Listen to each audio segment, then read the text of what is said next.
My entire family destroyed me after I got a secret DNA test that proved none of my 3 kids are actually mine. And what I did next made everyone call me a monster. I don't even know where to begin with this nightmare. Before you judge me, please hear me out because I genuinely need to know if I'm the villain here. Oh, and if you're enjoying this story so far, please hit that subscribe button and leave a like. I'd also love to know what city you're watching from in the comments below.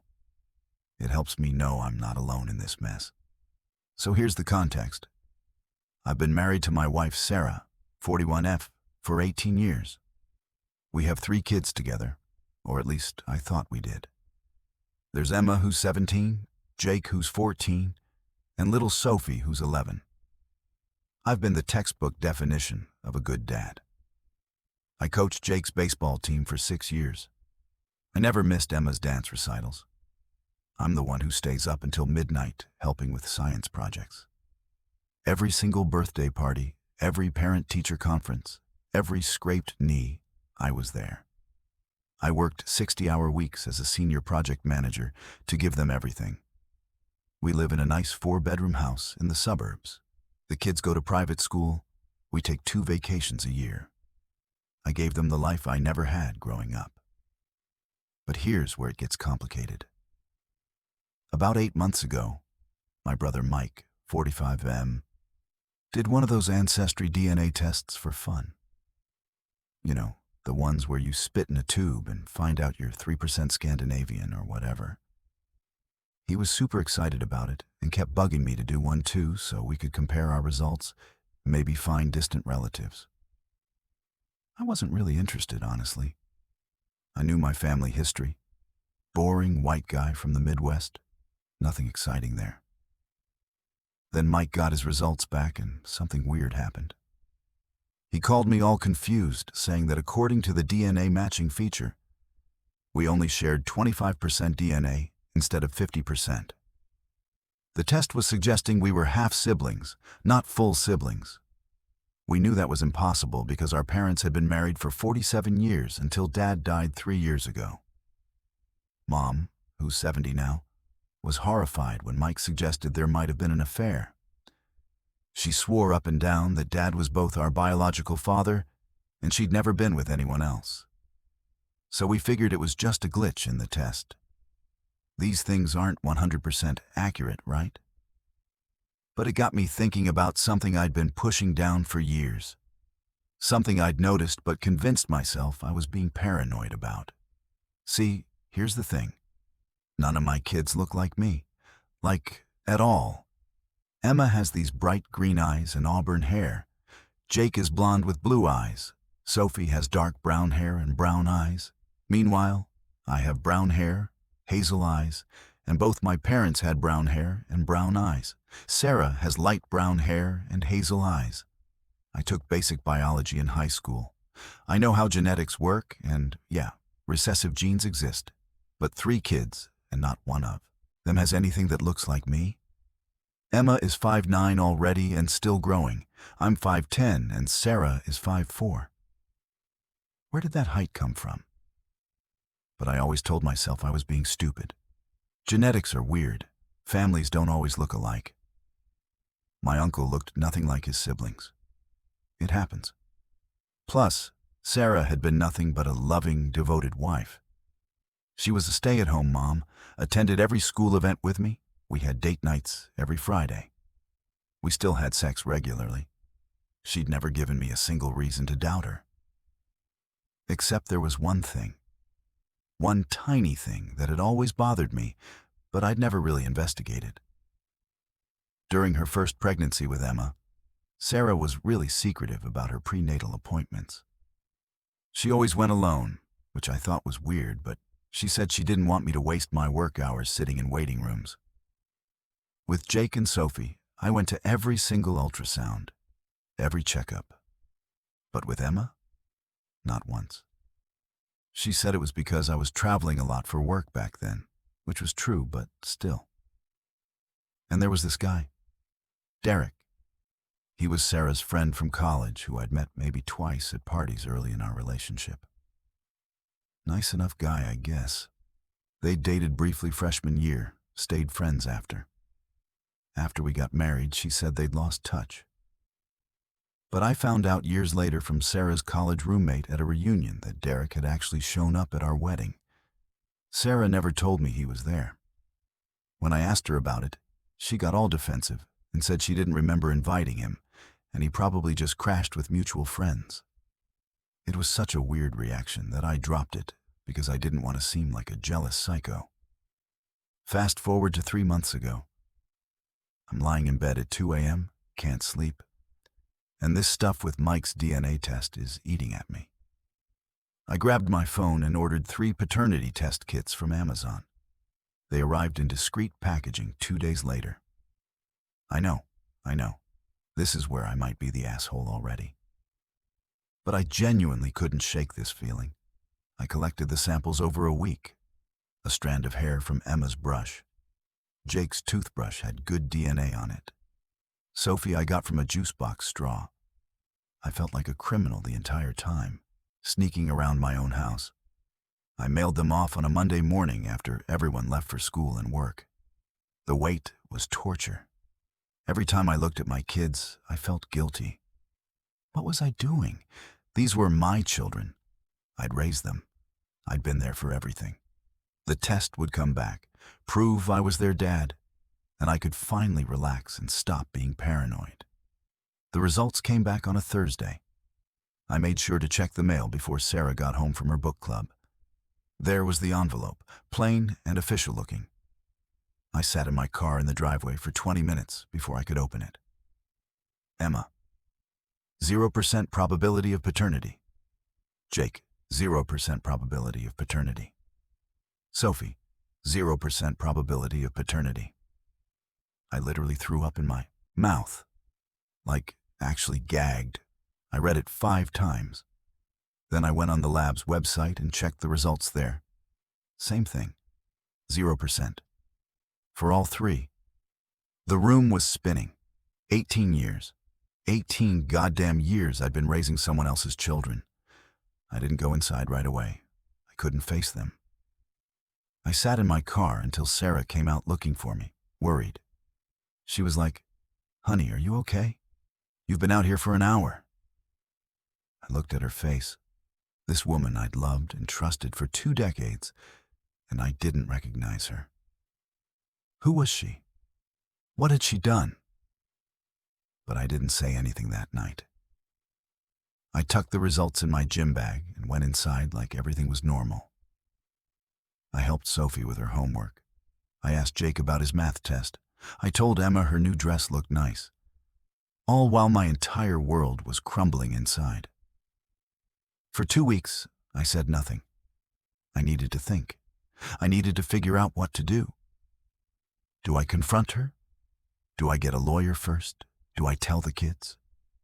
How do you even begin to process something like this? I started seeing a therapist.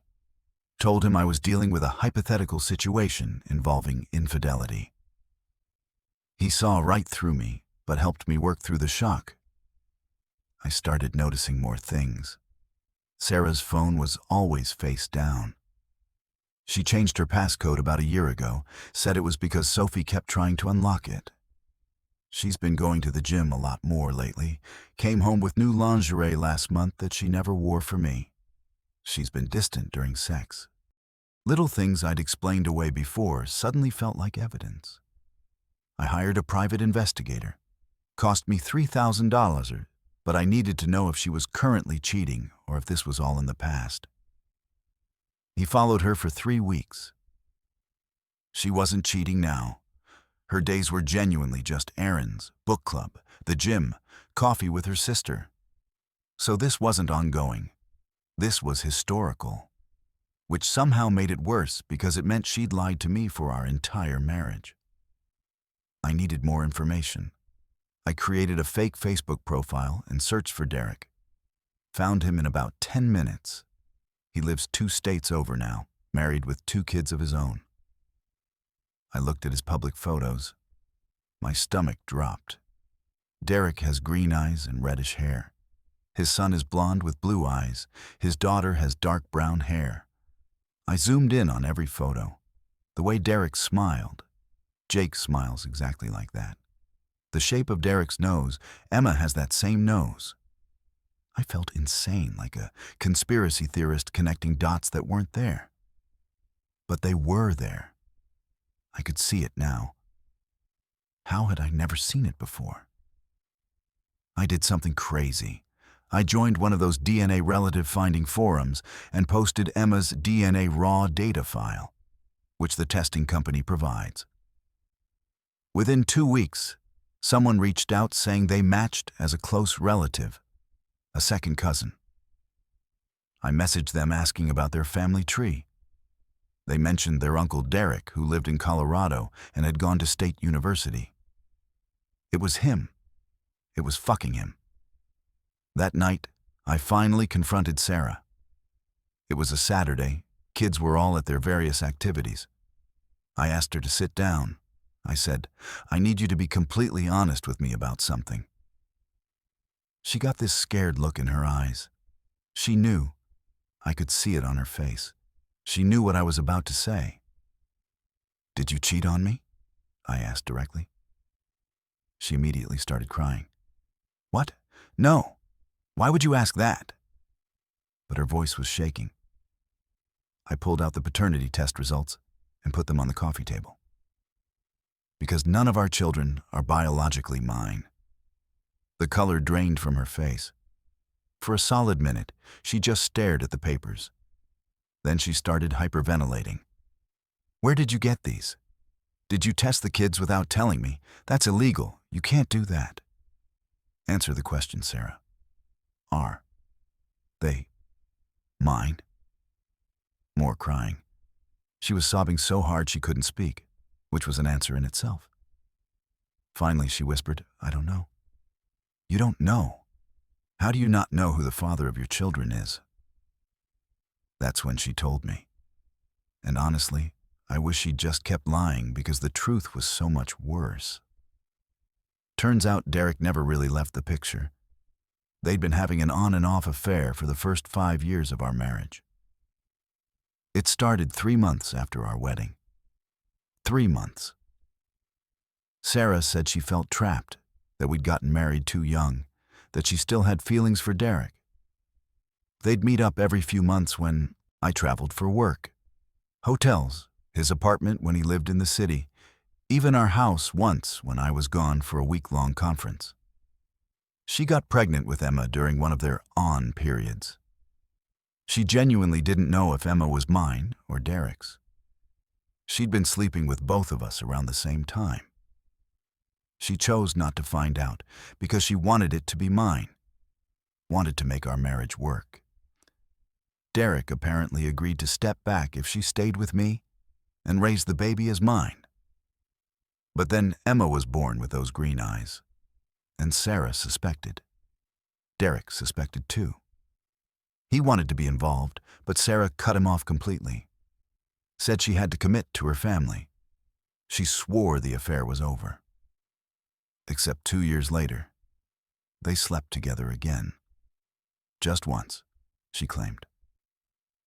A moment of weakness at a mutual friend's wedding that I didn't attend because Emma was sick. That's when she got pregnant with Jake. This time she knew there was a chance he wasn't mine because we'd been going through a rough patch and barely having sex during that time. And Sophie? That one was the worst. Sarah admitted that when Sophie was conceived, she'd been actively trying to get pregnant by me because she wanted another baby and wanted it to actually be mine for once. But I was so stressed with work that I'd been having performance issues. We'd gone months barely touching each other. Then Derek came to town for a conference, and it just happened. One night. Boom. Sophie. So, let me get this straight. 3 pregnancies. 3 separate times she'd been intimate with this man. 3 kids that aren't mine. And she let me raise them for 17, 14, and 11 years, respectively, never saying a word, never giving me the choice to decide if I wanted to stay. Just let me live this lie.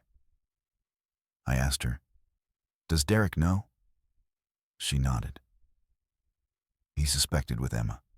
He knows about Jake and Sophie. And he's just been what? Living his life? Watching me raise his kids? He sends money sometimes, she whispered. I stood up so fast I knocked over the coffee table. He sends money? You've been taking money from your kid's real father this whole time? She tried to explain. The money went into a college fund she'd set up, about $200 a month for the past 11 years. She never told me because she didn't know how. It was in an account under her name only. That's over $25,000 from this man, acknowledging his children, while I worked myself to death thinking they were mine. Do the kids know? I asked. God, no, of course not. Does anyone know? She hesitated. My sister knows. She figured it out when Jake was born, and my mom suspected. Her sister knew. Her mother suspected. They'd all been watching me play daddy to another man's kids and said nothing. Family dinners, holidays, birthday parties, they all knew. I told her I wanted a divorce. Right there that second. She completely broke down, begging me not to leave, saying she loved me. It was all in the past. We could work through this. She grabbed onto my legs as I tried to walk away. I literally had to peel her off me. You've been lying to me for 18 years, I said. You stole 18 years of my life. You made me fall in love with children that aren't mine. You let me believe I had a family when it was all built on lies. But you do have a family, she screamed. Those kids are yours in every way that matters. You're their dad. No, I said. Derek is their dad. I'm just the idiot who paid for everything. I packed a bag and left that night. Got a hotel room. Blocked her number after she called 47 times in a row. I didn't sleep at all. The next morning, Emma called me. She was crying. Dad, what's going on? Mom is hysterical and won't tell us anything. She's saying you left. Why did you leave?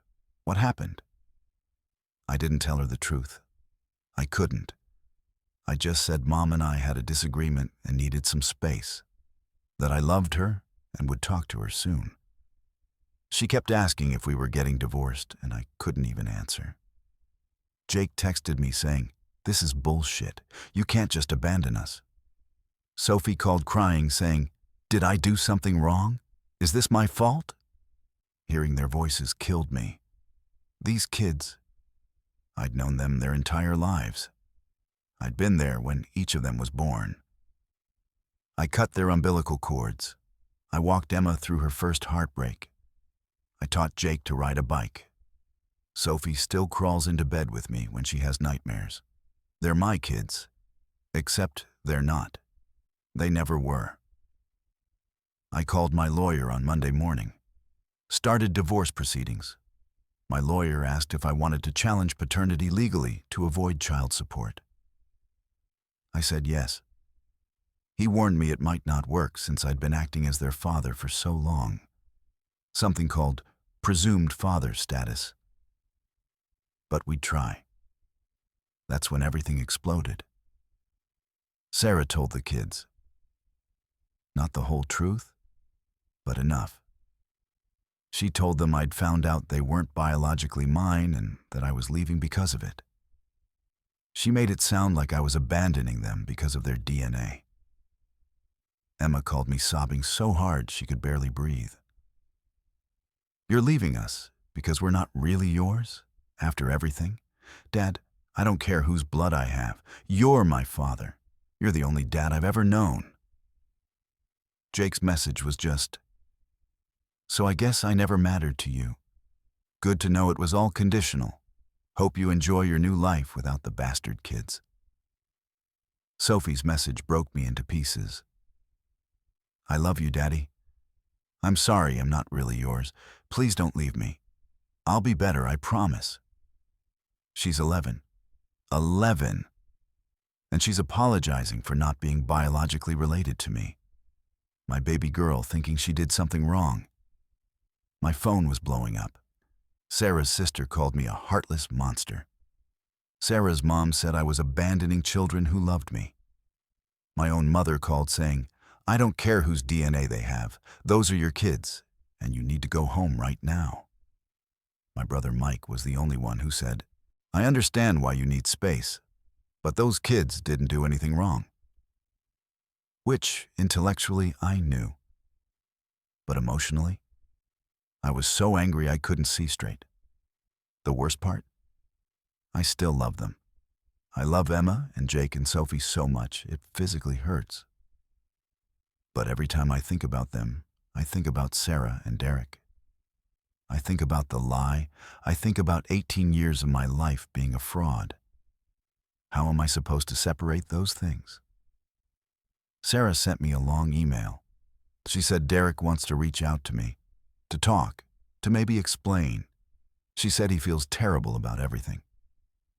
I wrote back one line, "Tell Derek if he contacts me, I'm getting a restraining order." My therapist is trying to help me process this, but I'm drowning. Do I have a right to be this angry? Everyone's acting like I'm a monster for wanting to leave. But they lied to me. For years. Multiple people knew and said nothing. I raised children thinking they were mine, bonding with them, loving them, only to find out it was all based on deception. But then I look at Sophie's message. "It'll be better, I promise. And I want to die." She thinks she did something wrong. They all think I stopped loving them because of a DNA test. But that's not it. I still love them. I just don't know how to be their dad anymore, knowing the truth. Am I the asshole for wanting a divorce? For considering walking away from kids I've raised for their entire lives? For being so angry that I can't even look at my wife without feeling sick? For wanting to challenge paternity so I don't have to pay child support for another man's children? Or is everyone else right? That biology doesn't matter. That I'm their real dad regardless of DNA and I'm destroying my family over something that doesn't change the years we've had together? I genuinely don't know anymore. And the worst part is, I have to make a decision soon because the kids are suffering. Emma's grades have dropped. Jake got into a fight at school. Sophie's teacher called Sarah saying she's been crying in class. My actions are hurting them. But Sarah's lies are what caused all of this. So tell me, Reddit, who's the real villain here? I thought the worst was behind me after leaving and filing for divorce. I was so wrong. What happened over the next 2 months turned my life into an absolute war zone. And honestly, I'm not even sure who I am anymore. So picking up where I left off, I'd been staying at a hotel for about a week when my credit card got declined. That's weird, I thought. I called the bank and they told me Sarah had drained our joint savings account, all $87,000 of it. Gone. Transferred to an account under her name only. My lawyer said this was technically legal since it was a joint account, but it left me with basically nothing while I was paying for a hotel and legal fees. I had to move in with my brother Mike and his wife temporarily. Talk about humiliating. I'm 42 years old, sleeping on my brother's couch because my wife of 18 years stole our entire savings after I discovered she'd been passing off another man's kids as mine. Mike was supportive, but his wife Jessica had opinions. She'd say things like, "I understand you're hurt, but those kids didn't ask for any of this," and "You're punishing children for their mother's mistakes." I wanted to scream at her that I wasn't punishing anyone. I was trying to process the fact that my entire life had been a lie. But I just stayed quiet and looked for apartments I could actually afford. Meanwhile, Sarah was on a full PR campaign. She told everyone her version of the story, which was basically, "My husband found out our kids aren't biologically his and immediately abandoned us. He won't even talk to them. He's trying to get out of child support. He's acting like 17 years of being a father means nothing. Notice what's missing from that narrative. The part where she cheated on me multiple times. The part where she knew the kids might not be mine and never told me. The part where she let me believe a lie for nearly 2 decades. Nope. I was just the villain who couldn't handle a DNA surprise. My Facebook was flooded with messages from people we knew. Sarah's book club friends, parents from the kids' schools, even some of my co-workers who were friends with her on social media. The messages ranged from disappointed in you to straight up, you're a piece of shit excuse for a man. One woman, Karen, of course her name was Karen, who I'd coached baseball with for 3 years, sent me a long message about how real men don't abandon their children over paperwork, and how I should be ashamed of myself. I wrote back explaining that it wasn't just paperwork. It was systematic deception and infidelity. She blocked me and posted on the community Facebook group that I was making excuses for child abandonment. The community turned on me fast. Parents who used to chat with me at games wouldn't make eye contact. I got uninvited from a buddy's barbecue.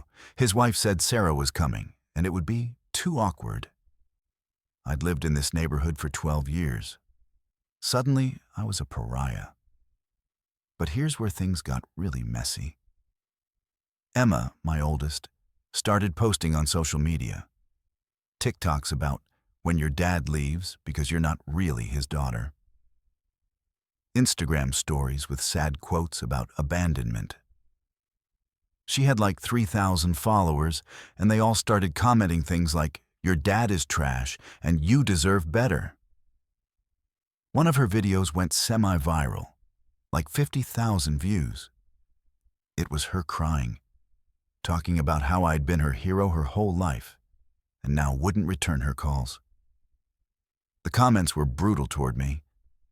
People were saying I should lose my job, that I was heartless, that I deserved to die alone. Death threats even. Someone found my LinkedIn and started messaging my boss saying I was an unethical person who abandoned children. I had to call Emma and beg her to take the videos down. She answered, which surprised me. Dad? Her voice was so small. Emma, sweetheart, I need you to remove those videos. Why? Because you're embarrassed? Because people know what you did? Because it's not the full story and you're too young to deal with the harassment that comes from being viral. The full story? She laughed bitterly. You mean the part where Mom made mistakes 18 years ago and you're punishing me for it? That part? Your mother didn't make mistakes, Emma. She made choices, multiple choices, over years. And you're making a choice too. You're choosing to leave us. I tried to explain. God, I tried.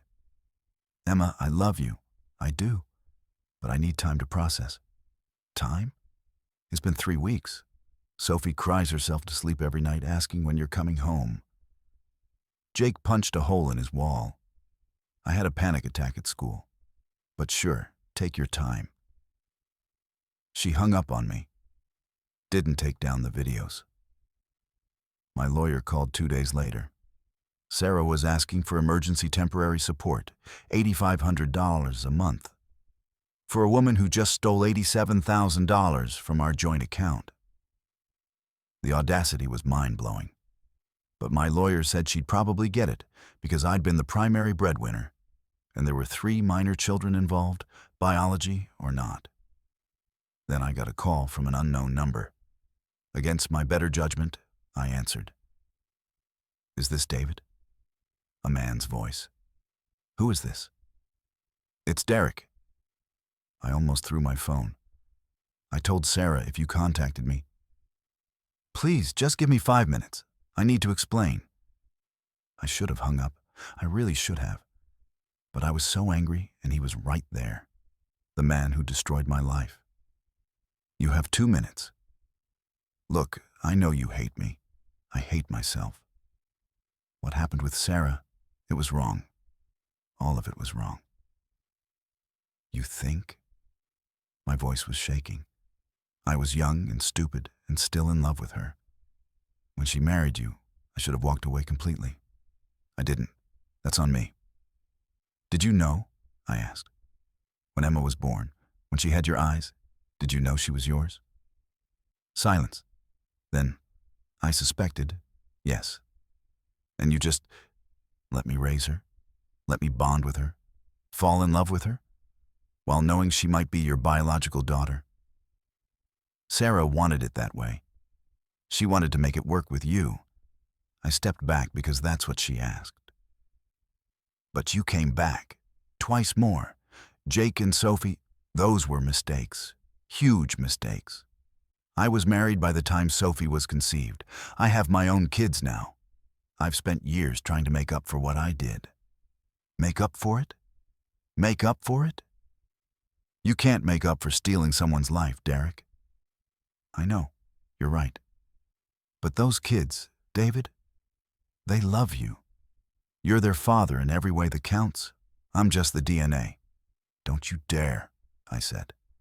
Don't you dare try to make me feel guilty for being angry about this. You don't get to be the voice of reason here. I'm not trying to... Do you want them? I asked suddenly. Your biological children? Do you want to raise them? Another pause.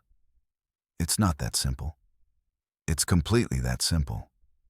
Do you want to be their father? I have my own family now. My wife doesn't know about any of this. My kids don't know. If this came out, it would destroy everything I've built. I laughed, actually laughed. Oh, so you get to protect your family built on lies. But I'm supposed to just accept mine. That's rich. That's not what I... Are you paying child support? I asked. Sarah said you send money. $200 a month into a college fund. It's all I could do without my wife finding out. $200 a month. I've spent hundreds of thousands of dollars on your children. Private school, medical bills, clothes, food, activities, vacations, everything. And you send $200? I know it's not enough. You want to know what's really sick? I was yelling now. Everyone is calling me the bad guy. Me. I'm the monster for needing space from a situation I never chose to be in. But you?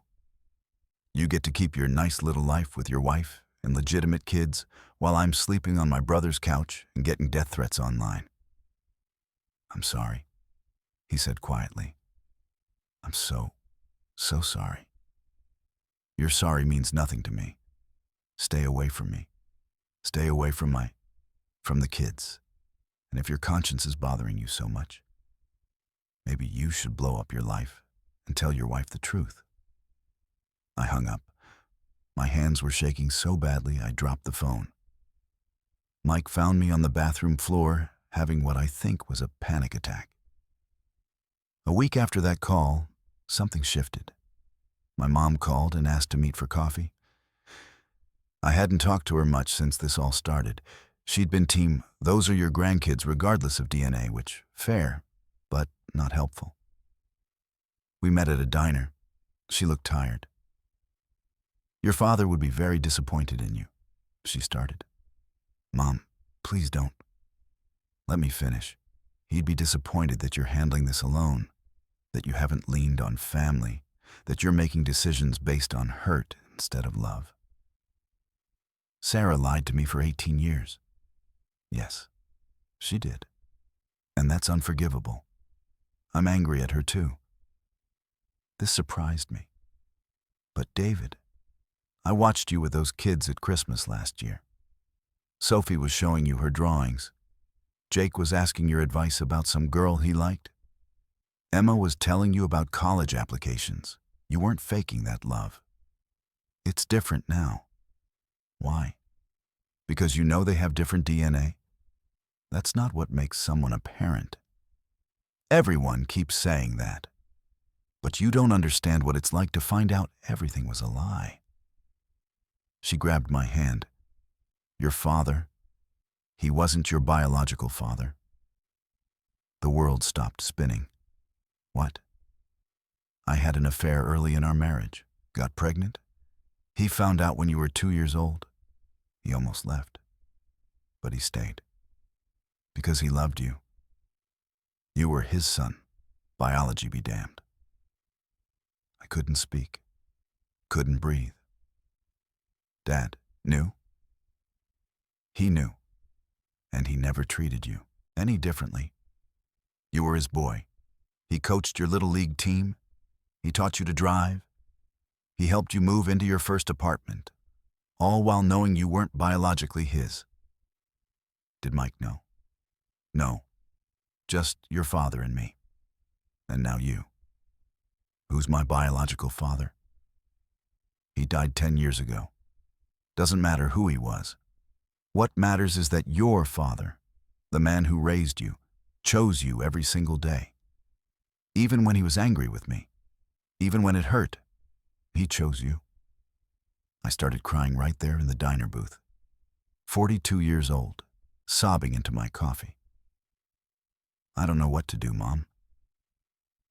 You figure out what kind of man you want to be. The kind who runs when things get hard, or the kind who shows up even when it's complicated? That conversation messed me up for days. I wasn't even who I thought I was. My own dad had gone through exactly what I was going through. And he stayed. But was that the right choice? Was he happy?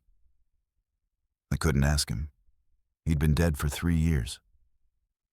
I called Sarah for the first time since I'd left. She answered on the first ring. David, I need to ask you something, and I need you to be completely honest. Okay. If I had known from the beginning, if you'd told me when Emma was born that she might not be mine, would I have stayed? She was quiet for a long time. I don't know. That's why I didn't tell you. That's not fair, Sarah. You took away my choice. I know. You're right. I was selfish and scared, and I made terrible decisions. But David, I loved you. I still love you. I chose you, not Derek. You. You chose me while sleeping with him. That ended after Sophie. I swear to you, I haven't touched him in 11 years. I cut him off completely. I committed to our family. After 3 kids, you committed after 3 kids that weren't mine. They're yours in every way that matters. Everyone keeps saying that. But Sarah, every time I look at them now, I see him. I see your lies. I see 18 years of deception. How am I supposed to get past that? I don't know, she whispered. But I'm willing to do whatever it takes. Therapy, full transparency. I'll sign a post-nup saying you get everything if I ever cheat again. Anything. What does Derek want? I asked. Nothing. He wants to stay out of it. He told me about your call. He said he'd sign away any parental rights if that would help you feel more secure. And what do the kids want? They want their dad back. They miss you so much, David. Sophie made you a card. Jake keeps going into your office and just sitting there. Emma is falling apart. She's seeing a therapist now because of the depression and anxiety. Hearing that broke something in me. I'd been so focused on my own pain that I hadn't fully processed what this was doing to them. They were innocent. Completely innocent. And they were suffering because of decisions made by adults before they were even born. I need more time, I told her. How much time? I don't know. But time wasn't going to help. Because the next day, I found out something that changed everything again. My lawyer called. David, we need to talk. Sarah's lawyer sent over some documents. What kind of documents? Derek's financial records. Turns out that $200 a month? That's not all he's been contributing. There's a joint investment account with Sarah's name on it. He's been depositing money into it for 15 years. The account has $340,000 in it. I sat down hard. What? He's been planning for their college funds, apparently. Maybe more. Your wife has had access to over $250,000 that you didn't know about. She told me it was just $200 a month. That's just what goes to the college fund she told you about. This other account, it's been hidden. And here's the thing. Legally, this could be considered marital assets since it was given during your marriage. But it also proves Derek has been financially supporting these children all along. What does that mean for the child support case? It means we might have a stronger argument. He's been acting as a father financially. But David, there's more. Sarah's been in contact with Derek regularly, like weekly. Not physical contact, but emails, texts, co-parenting stuff, medical decisions, school updates. She's been essentially giving him reports on his biological children. I felt sick. All this time, while I thought I was making every parental decision, Sarah had been consulting with Derek behind my scenes. I want full custody, I said suddenly. David, you just said you needed time away from the kids. No, I want custody. I don't want Sarah to have them. If she can lie about this for 18 years, what else is she lying about? That's going to be very difficult to argue given that you're not biologically. I don't care about the biology. I raised them. They're my kids. My lawyer was quiet. Then he said, "So you do want to be their father?" Did I? I'd spent weeks running from them, avoiding their calls. But hearing that Sarah had been betraying me even deeper than I'd thought, letting Derek be involved in decisions about children I thought were solely mine and Sarah's to raise, something snapped into place. Yeah, I said. I do. But on my terms. No more lies. No more Derek sending secret money and getting updates. If I'm their dad, I'm their only dad. Derek signs away all rights. Sarah agrees to full transparency. And we figure out how to tell the kids the truth, all of it. That's a lot of demands. She destroyed my life. These are my terms for rebuilding it. That night, I called Emma. Dad? She sounded surprised. Hey, Bug, can we talk? Yeah, of course. I'm sorry, I said. I'm so sorry for disappearing on you. You didn't deserve that. She started crying immediately. I thought you didn't love me anymore. Emma, I need you to listen to me very carefully. I love you more than anything in this world. You are my daughter. DNA doesn't change that. I needed to process some very heavy stuff that had nothing to do with you. But you left? I left your mother, not you. And I should have made that more clear. That's on me. Are you coming home? I don't know yet. Your mom and I have a lot to work through. But I want to see you and Jake and Sophie. Can we do dinner this week? Really? Really? I miss you guys. I miss you too, Dad. So much. We made plans for Saturday. Then I called Jake, who answered with a suspicious, "What?" I deserve that, I said. I messed up, buddy. I'm sorry. You just left, Dad. Like we meant nothing. You mean everything. All three of you. I was hurt and angry, and I handled it wrong. I'm trying to do better. Does this mean you're coming back? It means I'm not going anywhere. I'm your dad. We're going to figure this out. Mom's been crying a lot. I know. It's complicated between your mom and me, but that's adult stuff. My relationship with you, Jake, that's separate. You're stuck with me. I heard him sigh in relief. Okay, good. Sophie was last. She answered the phone and immediately started talking a mile a minute. Daddy, Emma said you called.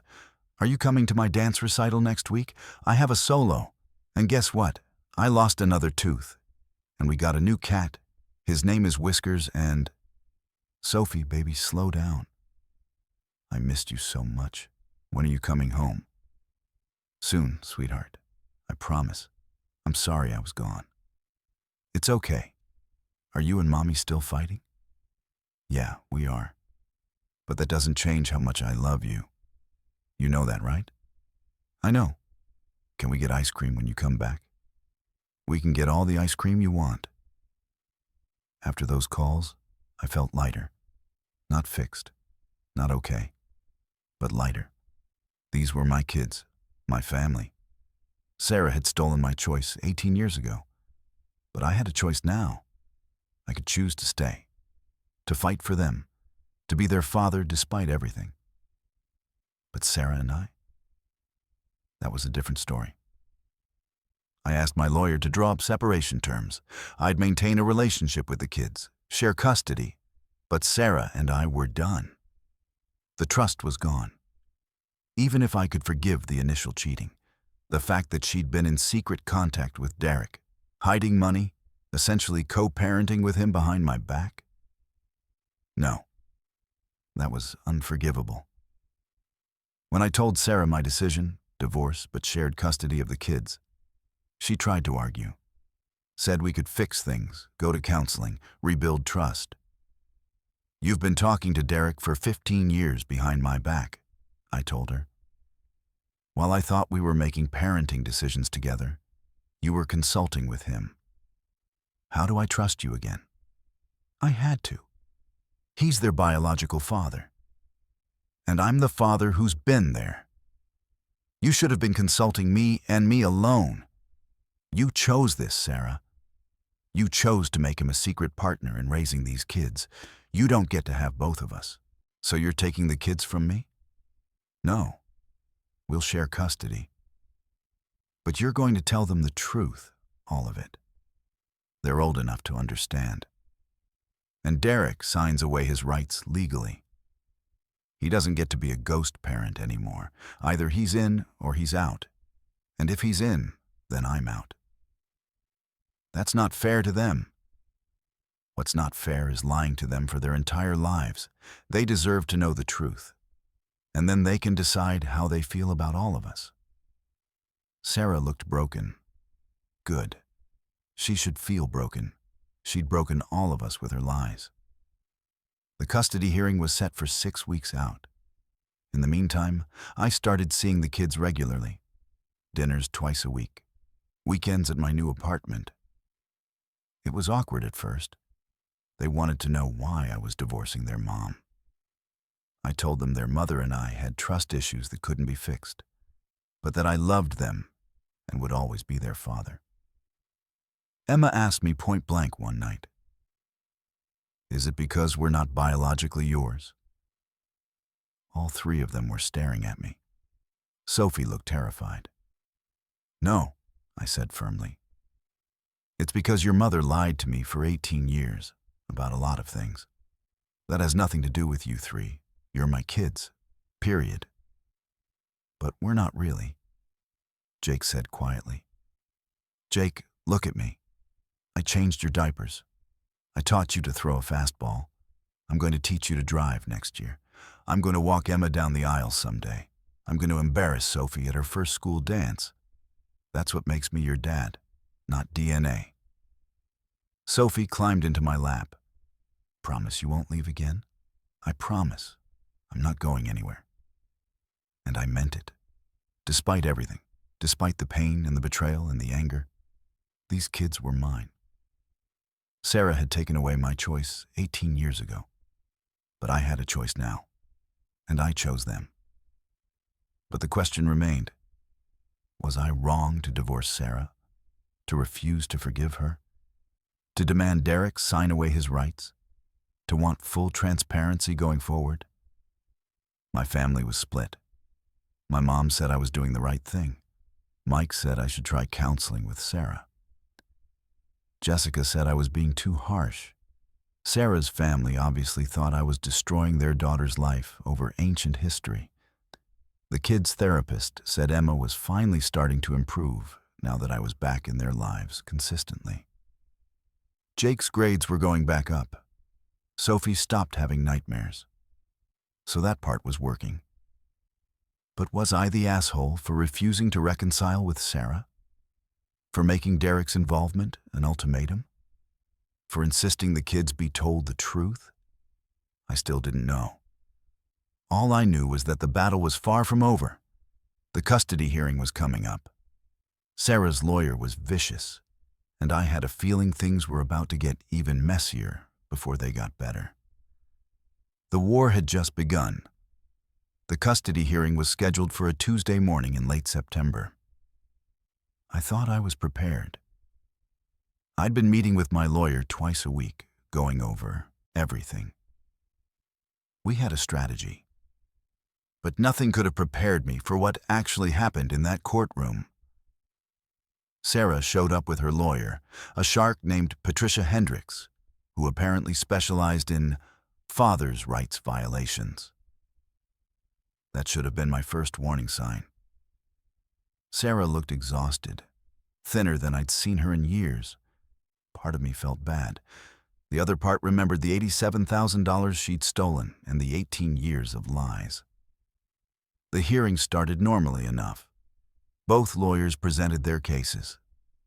Mine argued that despite the biological situation, I'd been the presumed father for 17, 14, and 11 years respectively, and that I wanted to maintain full custody rights while Sarah would get visitation.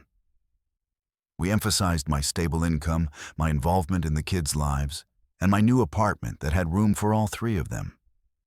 Then Patricia stood up, and I knew we were in trouble. Your Honor, we'd like to call Derek Morrison to the stand. My blood ran cold. Derek was here, in the courtroom. I looked around, and there he was, sitting in the back. Our eyes met for a second, and he looked away. He actually looked sick, like he might throw up. Objection, my lawyer called out. Mr. Morrison has no legal standing in this case. He does if we're discussing paternity and the children's best interests, Patricia countered. He's the biological father of all three children in question. The judge allowed it. Derek walked to the stand like he was walking to his execution.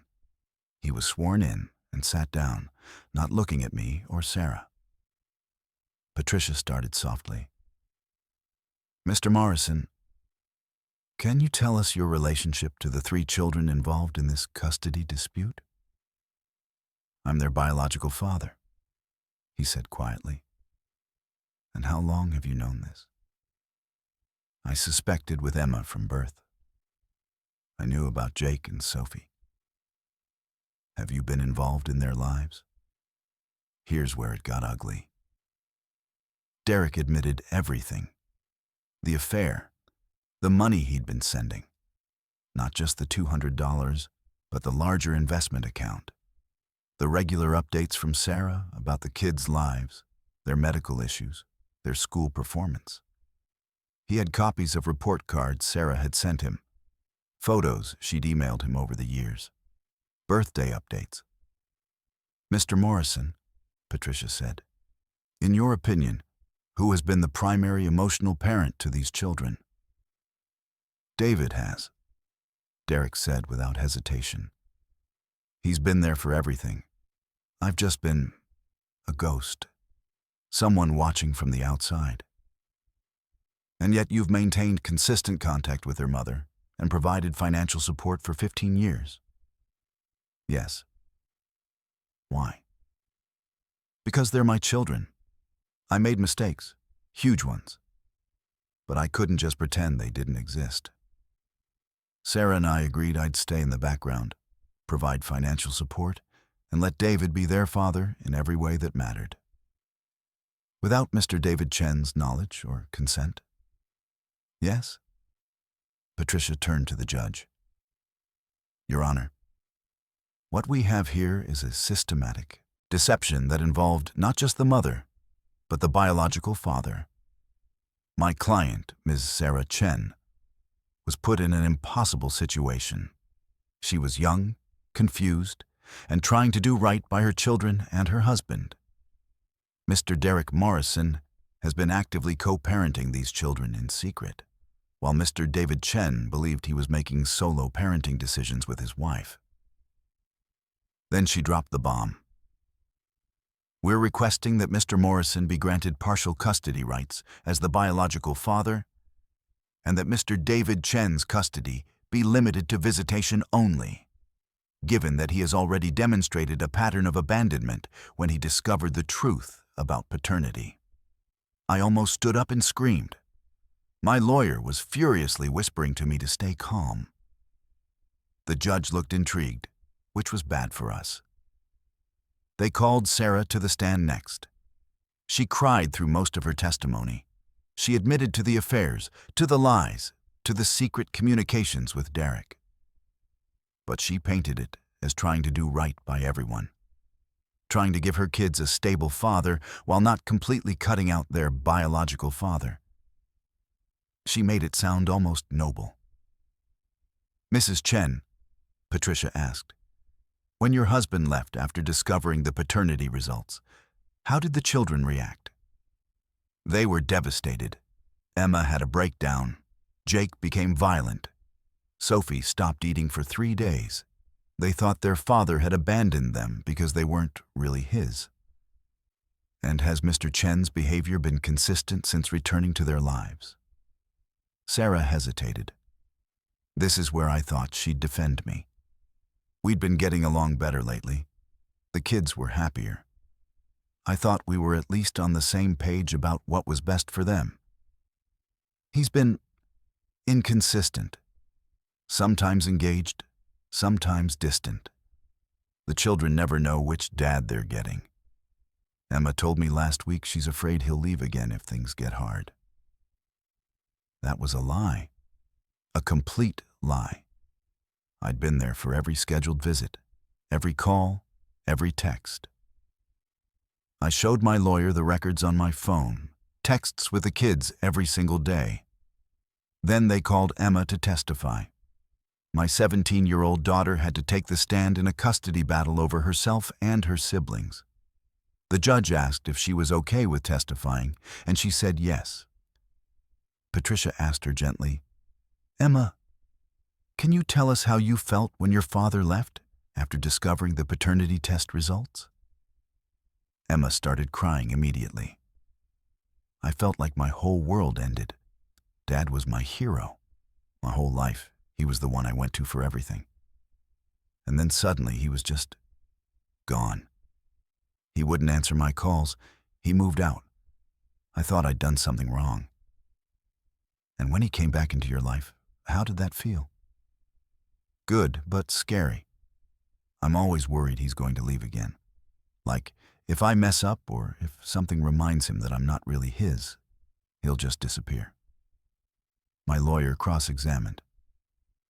"Emma, has your father missed any scheduled visits since he came back?"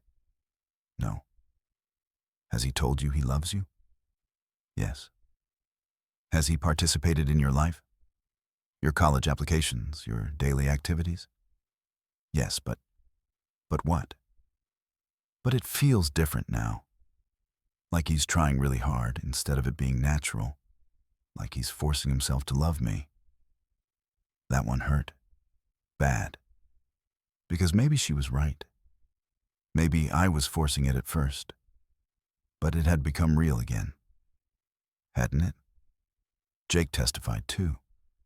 He was more defensive of me than Emma was, which surprised everyone. He said I'd been there for him, that he understood why I needed space, that he just wanted his family back together in some form. When asked if he'd rather live with me or Sarah, he said both, and started crying. They didn't make Sophie testify, thank God. 11 was too young for this circus. Then my lawyer called me to the stand. I swore to tell the truth and sat down, looking out at the courtroom. Sarah wouldn't meet my eyes. Derek looked miserable. My brother Mike was there for support, sitting behind my lawyer's table. My lawyer walked me through everything. My 18 years as a father. My involvement in every aspect of the kids' lives. My initial reaction to the paternity discovery, which I admitted was wrong. I should have handled it better. My return and my commitment to the children going forward. "Mr. Chen," my lawyer said, Do you love these children? More than anything in the world? Even knowing they're not biologically yours? They are mine. I've been their father since birth. Biology doesn't erase 17, 14, and 11 years of memories and love and life together. Then Patricia stood up for cross-examination. Mr. Chen, you abandoned these children for 3 weeks when you discovered they weren't biologically yours, correct? I didn't abandon them. I needed space from my wife, who had lied to me for... Yes or no, Mr. Chen? Did you leave the family home and refuse contact with the children for 3 weeks? Yes. But, and during that time, you consulted with a lawyer about terminating your parental rights to avoid child support, correct? That was initial shock. I was processing, yes or no, Mr. Chen? Yes. And you've stated you want your wife to tell the children the full truth about their parentage. Do you think that's in their best interest? To tell a 17, 14, and 11-year-old that their mother had multiple affairs and their father isn't their father? They deserve to know the truth. Why? So they can be as angry and hurt as you are? That sounds more like revenge than parenting. It's not revenge. It's honesty. Mr. Chen, isn't it true that you're using these children as pawns in your anger toward your wife? That you want custody not because it's best for them, but because you want to punish Ms. Chen? No, that's not. You want to take her children away, force her biological father figure out of their lives, make her confess everything to them. That sounds like punishment, not love. I was losing it on the stand. My lawyer called for a recess. The judge granted it. In the hallway, my lawyer was blunt. This isn't going well. Patricia's making you look vindictive and unstable. Derek looks like a guy who made mistakes but tried to make amends. Sarah looks like a woman who was trying to protect everyone. You look like an angry husband using the kids as weapons. But that's not what this is. Doesn't matter. That's how it looks. We need to change strategy. To what? You need to agree to joint custody with Sarah. Drop the demand about telling the kids. Show the judge you're willing to co-parent for their sake, not for your ego. But Derek is going to get some rights. The judge is leaning that way. He's the bio dad and he's shown consistent financial support. Best case scenario, we limit his custody to supervised visits. No, absolutely not. If Derek gets custody rights, I'm out. My lawyer grabbed my shoulders. Listen to me. If you walk away from this, you lose them completely. The judge will see it as proof that you can't handle the situation. You'll be the guy who abandoned his kids twice. Is that what you want? Was it? I'd worked so hard to get back into their lives, to rebuild what Sarah and Derek had broken. If I walked away now because I couldn't share custody with Derek. But the thought of Derek having legal rights to my kids made me physically ill. We went back in. The judge asked if we were ready to continue. My lawyer stood up. Your Honor, my client would like to propose a settlement. Sarah's lawyer looked surprised. So did Sarah. We request joint custody between Mr. and Mrs. Chen, with Mr. Morrison receiving information rights only, meaning he can receive updates on the children's well-being but has no decision-making authority and no scheduled visitation unless the children request it once they're of legal age. The judge looked at Patricia. Does your client accept? Sarah and Patricia whispered together. Derek was called over to join the conversation. This was surreal. My wife, her lawyer, and her affair partner deciding my children's future together. Finally, Patricia said, "We accept with one condition. Mrs. Chen gets primary physical custody. Mr. Chen gets the children alternating weekends and 1 weekday per week." Mr. Morrison gets quarterly updates on the children's well-being and the right to request visitation through Mrs. Chen if the children agree. My lawyer looked at me. I wanted to say no. I wanted to fight for more. But Emma's words echoed in my head. I'm always worried he's going to leave again. Fine, I said. I accept.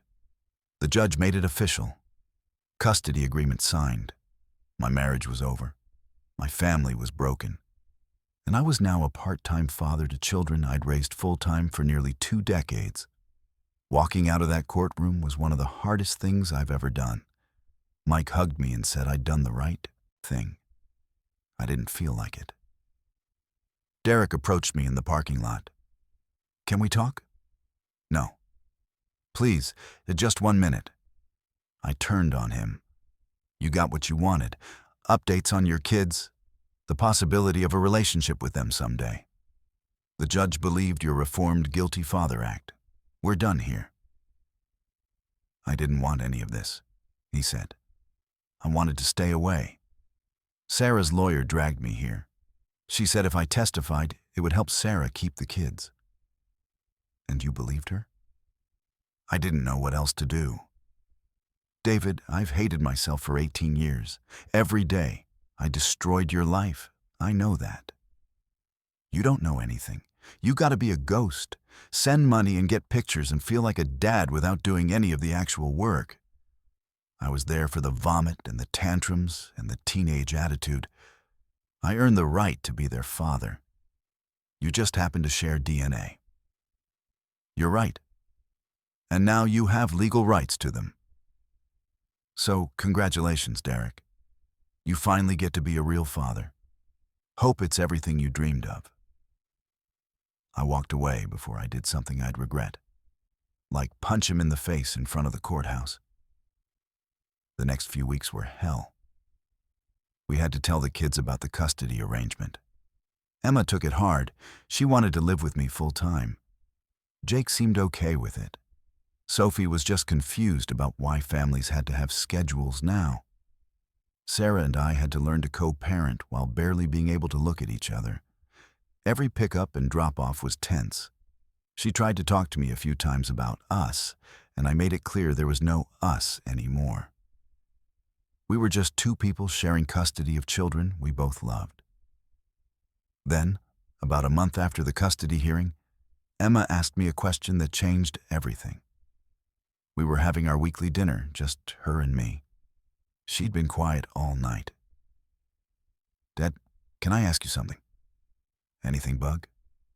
Why did you really come back, after you found out about the DNA? I put down my fork. Because I love you. You're my daughter. But you left first. What changed? I thought about lying, making it simple. But she was 17, almost an adult. She deserved the truth. Honestly, I was ready to walk away completely. I was so angry at your mom that I couldn't separate my feelings about her from my feelings about you kids. Then my mom told me something that changed my perspective. What? She told me that my father, your grandpa, wasn't my biological father. He found out when I was little and he almost left. But he stayed. He chose to be my dad, even though I wasn't his blood. Emma's eyes went wide. Seriously?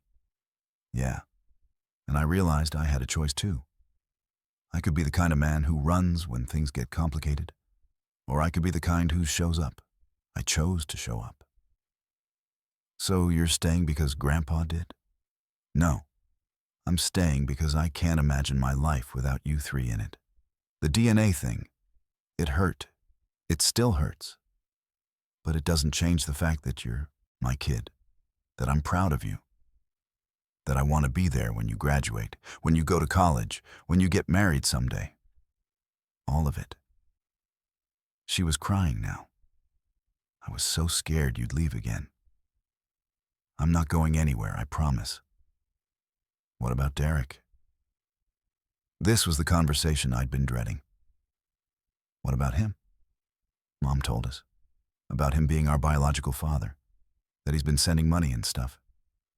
She said we could meet him if we wanted to. My heart dropped. And do you want to meet him? Emma was quiet for a long time. I don't know. Part of me is curious, but part of me feels like it would be betraying you. Emma, look at me. If you want to meet him, that's okay. I won't lie, it would hurt. But I'm secure enough in our relationship to know that meeting your biological father doesn't make me less your dad. You can have curiosity about him and still love me. Those things can coexist. Really? Really? I trust you. And I trust us. Whatever you decide, I'm here. She hugged me so tight I could barely breathe. I love you, Dad. I love you too, Bug. That conversation happened with Jake and Sophie too over the next week. Jake was adamant he didn't want to meet Derek. You're my dad, and a story.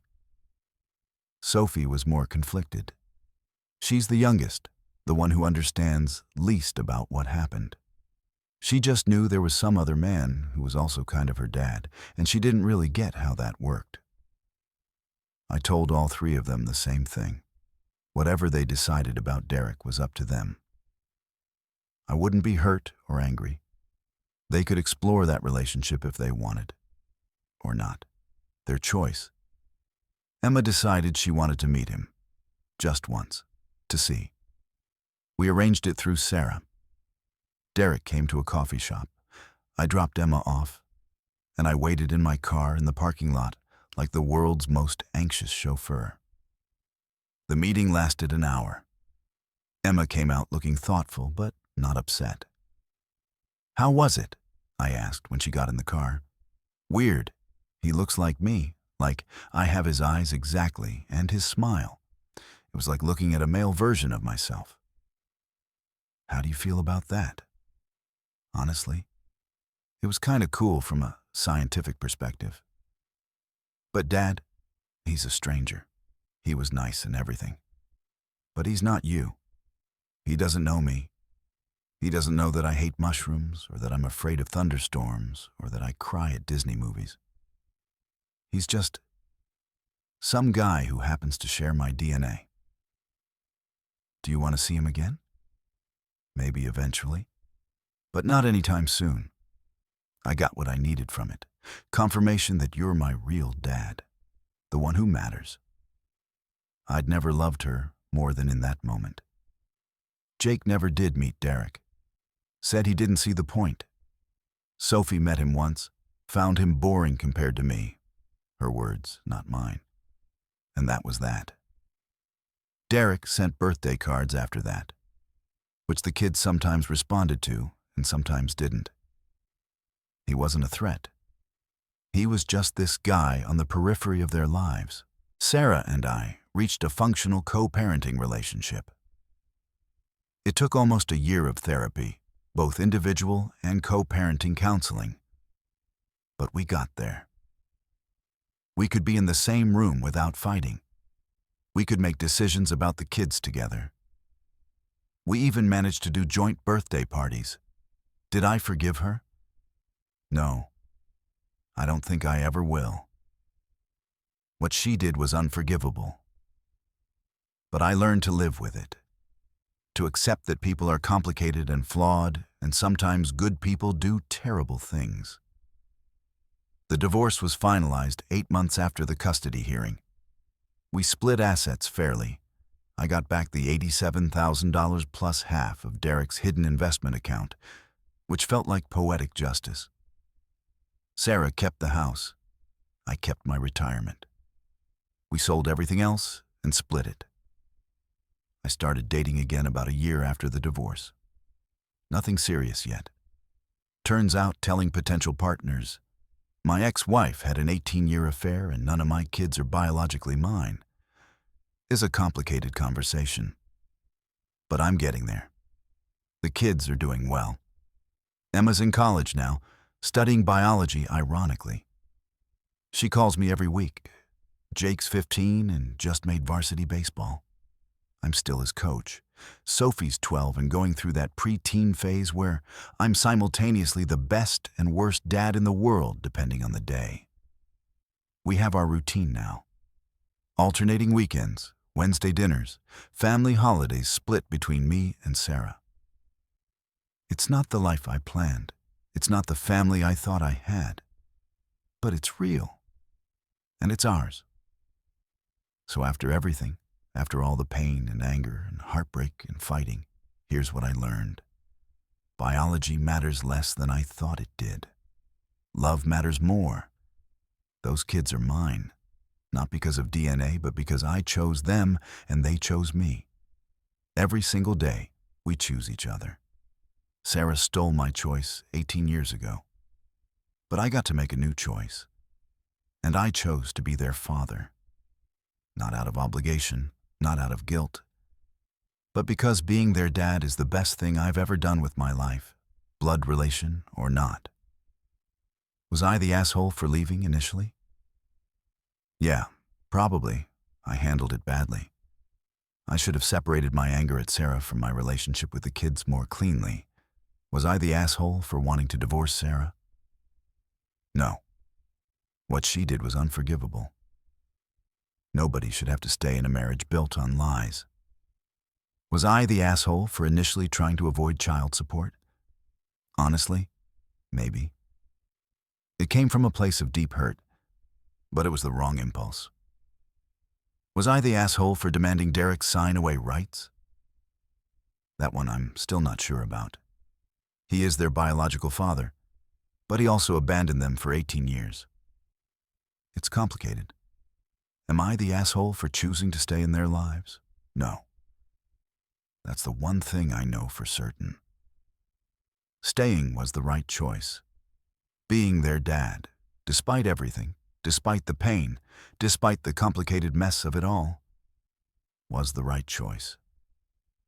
My dad chose me, and I chose Emma, Jake, and Sophie. That's what family is. Not blood, not DNA. Choice. Showing up. Being there even when it's hard. So yeah, my life exploded. My marriage ended. My family fell apart and had to be rebuilt from scratch.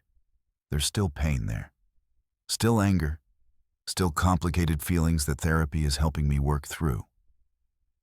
But you know what? I'm here. I show up. I'm at every game, every recital, every parent-teacher conference. I help with homework and give dating advice and enforce curfews. I'm dad. And that's enough. So tell me, was I the villain in this story?